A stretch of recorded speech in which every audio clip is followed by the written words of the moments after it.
Haringey Council, because I've been manning these barriers to make sure people aren't getting tickets. Yeah, but it's great it's being covered. So. Oh, it most certainly is. Title you want to use for the business? The Type of business title? it is MGR. MGR. My Greek Trade. Consult with us. I heard nothing. What sort of problems have you experienced from them yourself? Well, immediately they came in, they took out loading bays. I've done about it if you had an opportunity to do something. What would you say? Well, Someone's coming in. people who live here But after that- always get through.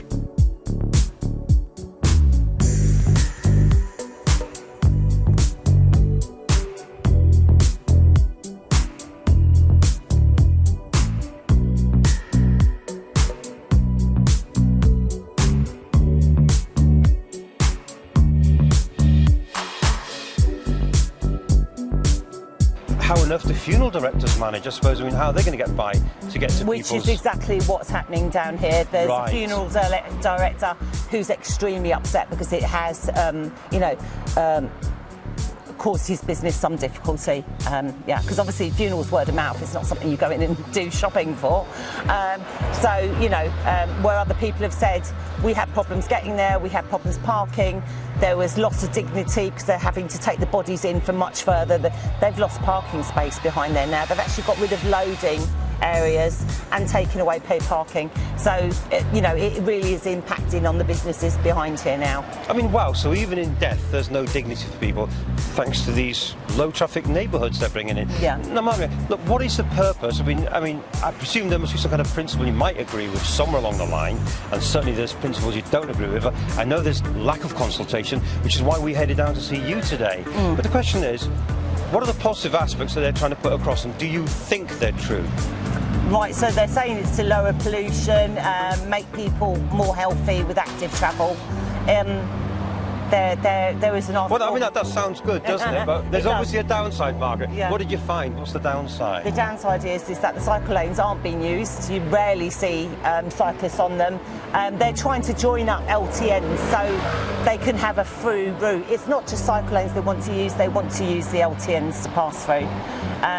It's not reducing pollution, and when they say it's about safety, it's not helping with safety either. I nearly witnessed an accident the other night where cars are trying to reverse out the pinch point for the Haringey Black Boy Lane St Anne's LTN. So where they're reversing, if there wasn't people around that are helping to man the barriers, if you want to get to the Barnes Green Road, you've got to go down to Wood Green and come back up the Barnes.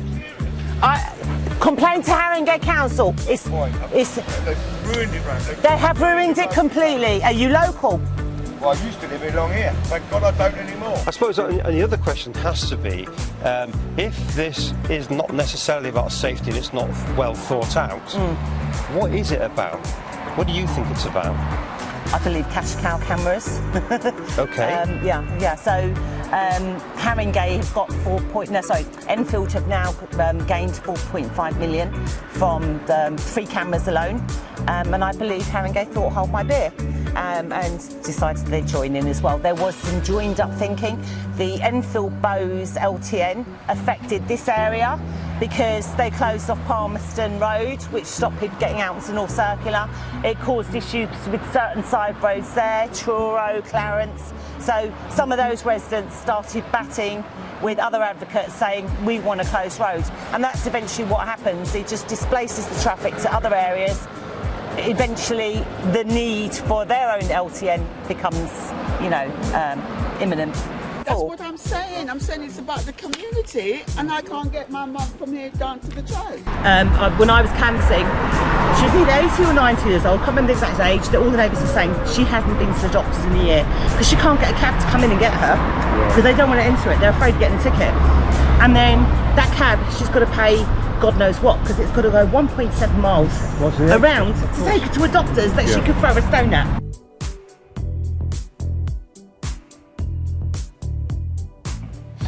Tara Hawkins, another resident on the street. Everyone on the street's got the same sort of problem, and what's the problem caused by? The low traffic neighbourhood. What sort of problems have you experienced from them yourself? Well, immediately they came in, they took out loading bays so we can't load and unload. So that's a problem. It's actually cutting my shop in half. So if I want to go from the front of my shop to the back of the shop, I get a fine. in a car, that is. And we need cars because we have big items here that we need to move around. I've noticed an impact on trade. Our regulars are not coming so often because it's taking them too long. This is also our suppliers and our customers. So, for example, people often come down this road on their way home from work, stop, go to the shops, pop in here, and some of them know us, and they said it's just taking too long now. And so they're giving it a miss? Yeah. But at least they're letting you know, which is helpful for feedback. Well, they're not coming so often. They're rerouting their way, you know, home, and then they might come on a day off or something like that. And of course the council came along and consulted you about this before. No, they didn't? Nothing, and we haven't been consulted about impact. There's been no impact assessment. They haven't shared any impact assessment. You know, many other things that they really should have spoken to us about. I don't know why they took away the loading bays. I mean, that's the biggest strange aspect of it all, because we are trying to run businesses. But no, nothing. And they said they sent out a questionnaire on a link, but that is not consultation. No, it sounds like they're trying to flute some answers. Yeah. Well, the questionnaire, it was, they had it all planned. It's just, do you like this or not? That's not the consultation. Do you feel it's been, whether you like it or not, it's going to happen, and it has happened? Yeah. I mean, it doesn't appear that they want to take it away, and they're telling us that the trial period is 18 months. Well, the trial period, that means the trial period is being funded by the traders, because we're losing money. So we haven't agreed to fund a council project. Well, that's a very good point, isn't it? Because that's what it is. It's a council project that we are funding, and we haven't even been asked for permission to do that. Well, the Chief Executive of Haringey Council perhaps should hear clearly about these things. You're a trader, you've obviously been impacted by this, as we've heard many of us have. What would your message be for the Chief Executive of Haringey? Well, I said, as from day one, senior people need to come down urgently here to meet the traders to see what the impact is of these LTNs around a busy high street. And no one has come down, no one. Just doesn't appear to be interested in the impact, and the impact was felt immediately. Right. Well, you know, something that our viewers might like to be interested in is what they can perhaps do about matters like this. So, the Chief Executive, if you're listening, perhaps you want to get in touch with these traders and have a little chat with them, because if you don't, from the temperature that we've taken, we're pretty sure that traders like this young lady here are going to be taking the moves themselves. So, you know, how safe do you feel in your position? Are you doing the right thing by not talking to them? And as for those of you watching in who are members of the public, especially people who are residents of Haringey, perhaps you might like to be able to do something to change that situation. What do you think fellow people in Haringey might like to be able to do? Well, I mean, they're already supporting us, actually. We've got a lot of support from the residents who are, you know, we're all banding together. It's not going to die down. We are going to fight this, because this is just doesn't make sense at all. I actually had 2 shops, and I've already given up one because it's too risky to carry on with 2 shops. Well, that's a shocker. Yes, I had to do it straight away. You have to make decisions quickly. So is the message here that you can't do business in Haringey? Is that the message? Well, that's what they're. You know, they're not. It's not business friendly. This is not a business friendly environment.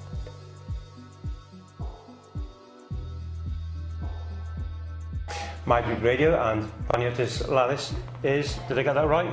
Yeah, it is right. Panagiotis Look at that. Lalis. It's very difficult for me to pronounce that, and I hope you can pronounce my name. It's David. Hello, Look, David. thanks for taking a little bit of time to have a chat with us today. As always, we're independent free news My media. pleasure.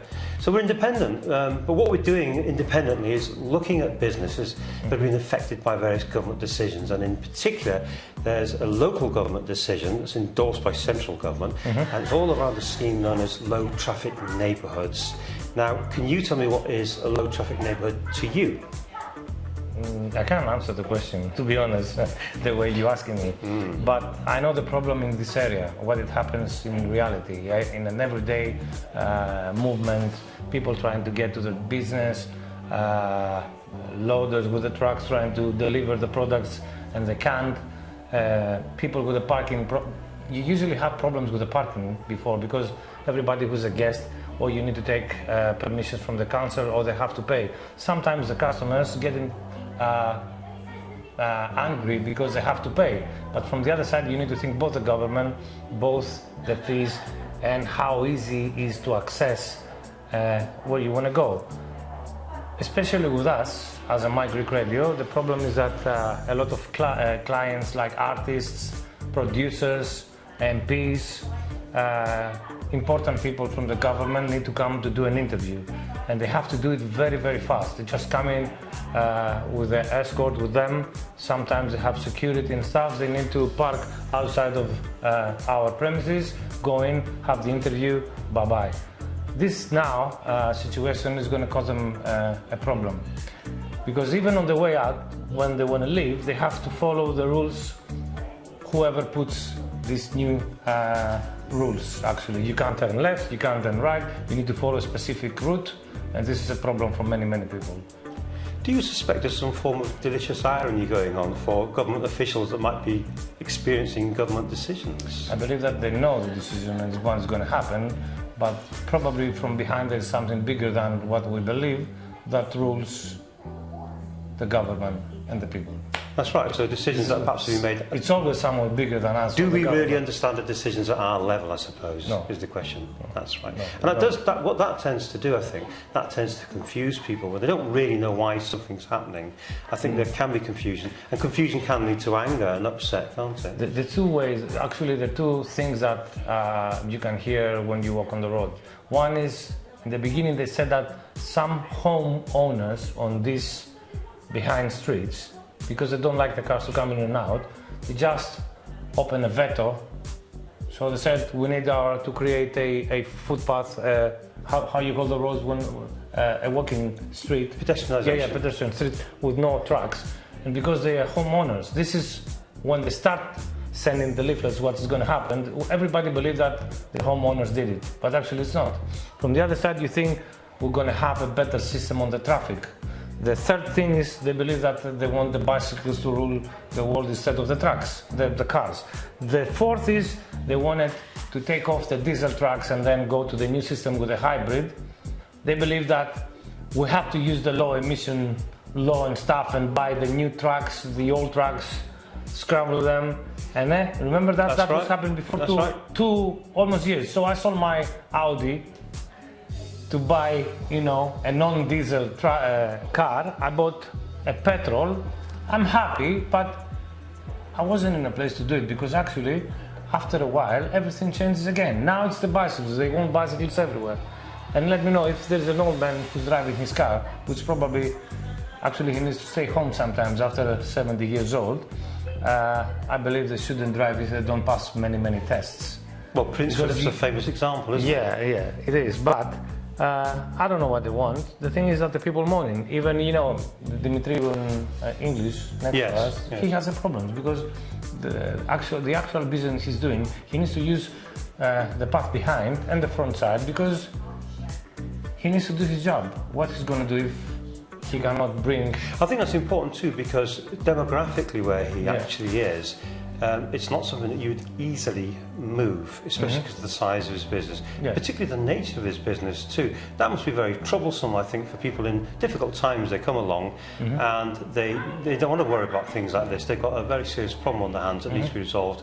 Peter provides that resolution for them, a very important part of society, and it looks like the local councils come along and implemented something as though they've not done the research enough to understand how that could affect people. No. Yeah. We need to expand.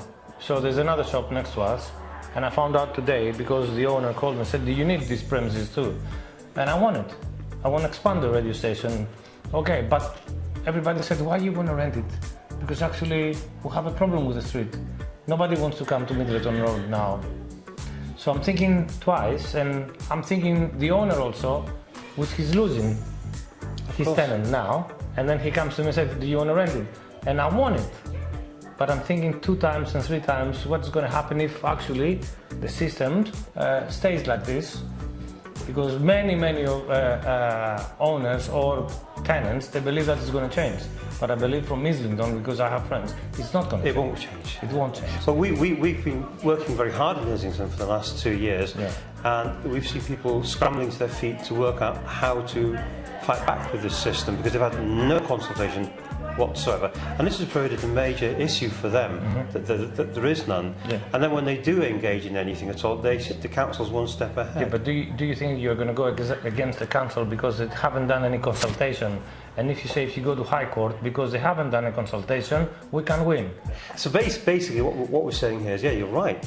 Islington, where we've been working hard for the last 2 years to find out what these resolutions are going to be within the community against these problems. We found very balanced people. We found people who are keen cyclists themselves who disagree completely with the implementation of these schemes. We found that the claims made by the proprietors of the schemes, the instigators and the supporters, such as, for instance, the London cycling campaigners and other people too, they are making claims about it's better for the health of people, for the air and so on. And obviously they don't clearly understand the nature as to how traffic fumes work. They all sink to a low level, they're very heavy fumes, and the wind can move them around. You can't put a sign up and make it free of pollution. Pollution doesn't listen to a sign. It's as simple as that, really. So I think that the way in which schemes were implemented in other boroughs, and certainly in Islington from our experience, is they made their mind up it was going to go through. And I would quote the former leader of the Councillor Richard Watts, who said, I intend this to go through, I'm going to push it right through.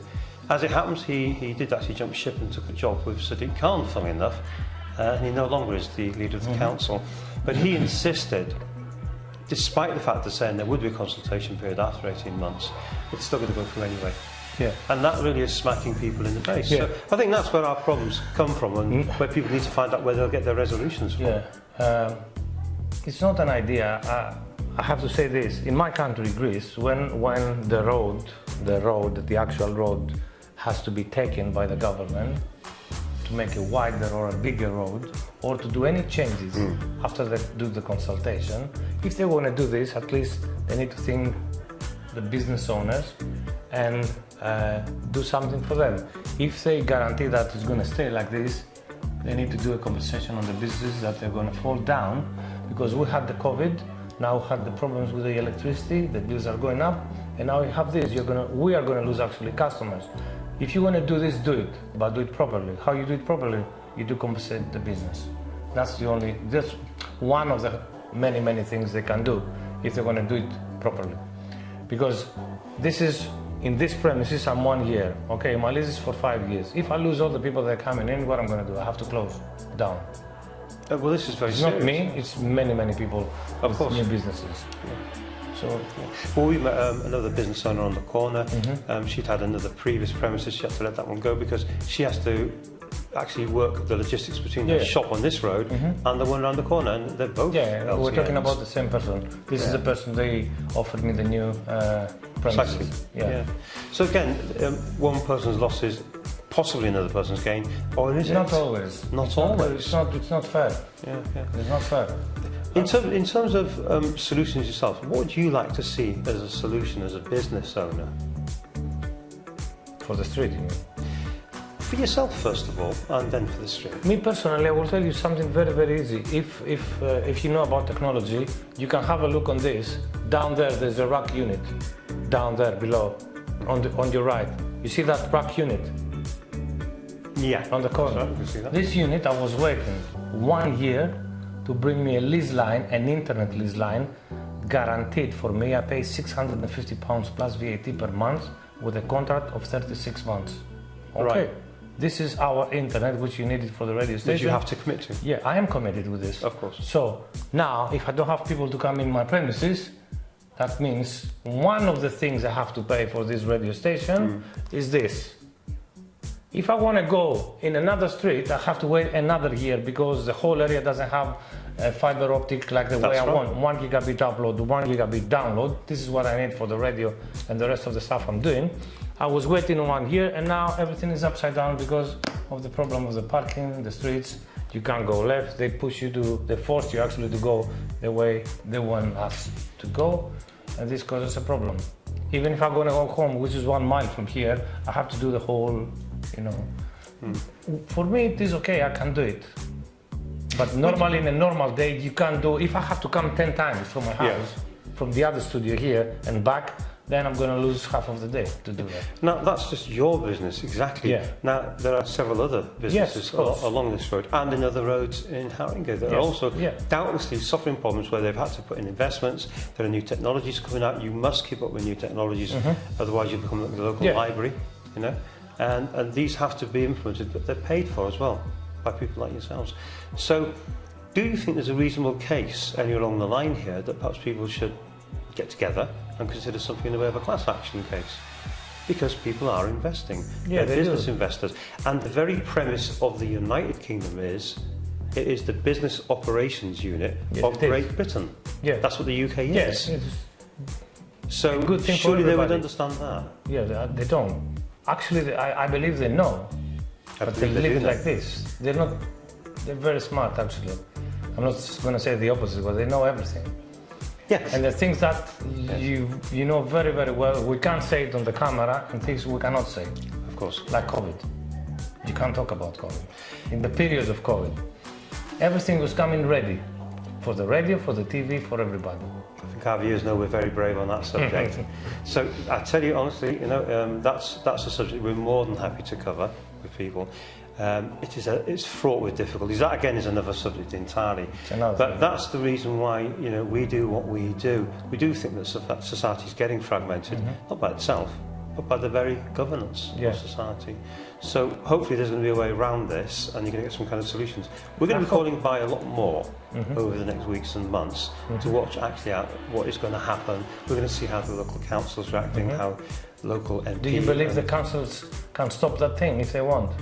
The councils can, yes. They can. They can. The councils, yes, they can. not the councils. We've seen councils stop it, yes. Councillors, they're a different breed entirely. I know. Okay. It takes a long way till they decide something. Honestly, look, you've given me some of your time. Thank you very much for sharing your time with us today. Take care. It's been a pleasure. Thank you.